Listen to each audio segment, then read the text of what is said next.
It starts quietly. No one notices at first. You're 7 years old, staring into the eyes of a parent who is falling apart. Maybe it's addiction. Maybe it's anger. Maybe it's just the hollow silence of someone too broken to show up. And without words, something ancient clicks in your small mind. If I don't hold everything together, no one will. This is how a child disappears. Not physically, but psychologically. They smile more, they cry less, they learn to read the room before they speak. They become the emotional thermostat of the household. They become small adults long before their minds are ready, and the world praises them for it. You're so mature, you're so responsible, you're so strong, but no one ever stops to ask, at what cost? This is the invisible grief of those who grew up too fast. And today we're going deep inside the psychology of that child. Because the effects don't vanish with age. They shape you. They follow you into relationships, careers, your sense of worth.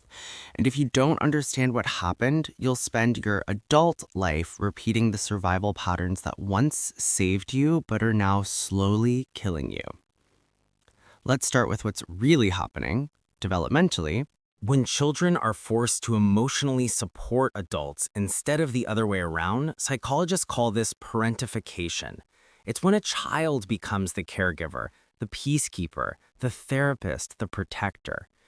This isn't just unhealthy, it rewires the brain. Because when a child is consistently put in charge of emotional regulation, either their own or others, it creates something called hypervigilance. You're always scanning for danger. You walk on eggshells. You learn that love is a transaction. You give peace and maybe they'll give you safety. You learn that your needs are dangerous and theirs are urgent. So you disappear, not physically, but emotionally. And in your place grows a version of you that performs well. You become the good child, the quiet achiever, the therapist friend, the one who never asks for anything, and you wear that identity so convincingly that even you forget it's a mask. But deep down, something hurts, something aches. Because the inner child you buried didn't die. They're still in there screaming silently, "Why didn't anyone protect me?" As you grow older, the symptoms become more complex. You might become hyper-independent. You refuse help, push people away, or never feel truly safe in love. You might feel numb during happy moments because joy feels unfamiliar, unearned, even dangerous.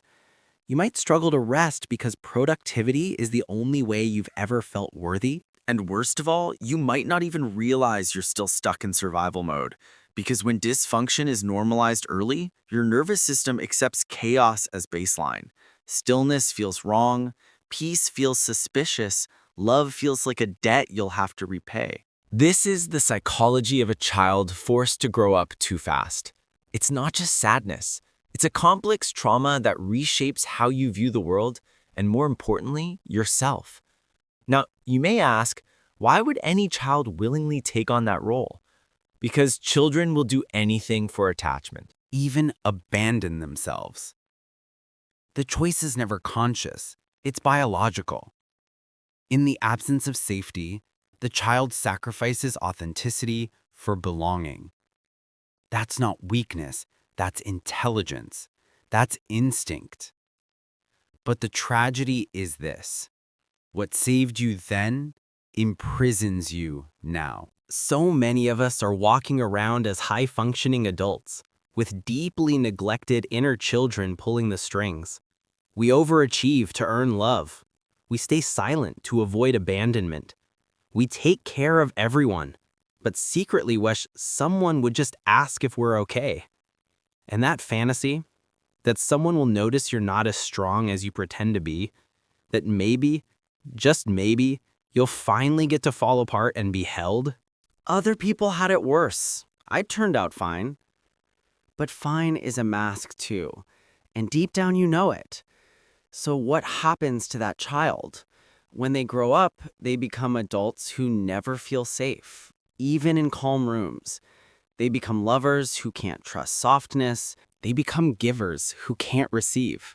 They become the kind of people who apologize for crying, flinch at compliments, and confuse exhaustion with success. This is the cost of growing up too fast. Because if your childhood trained you to be strong at the expense of being soft, to be quiet instead of honest, to fix others while ignoring your own fractures, then what kind of adulthood do you inherit? You inherit a life where you're always holding your breath, waiting for someone to give you permission to finally fall apart. But here's the truth. No one's coming to rescue the child you buried. You are the one who must go back and hold their hand. You are the one who must say what no one else ever said. You didn't deserve that. You are the one who must go back and hold their hand.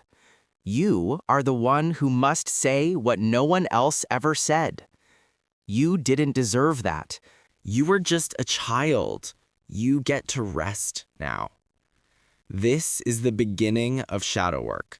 Not fixing, not performing, not bypassing the pain with fake positivity, but turning toward the abandoned parts of yourself and saying, I see you now, I hear you now, and I'm not leaving. That is the reparenting process, and it's brutal because it asks you to feel the grief you never had time to feel.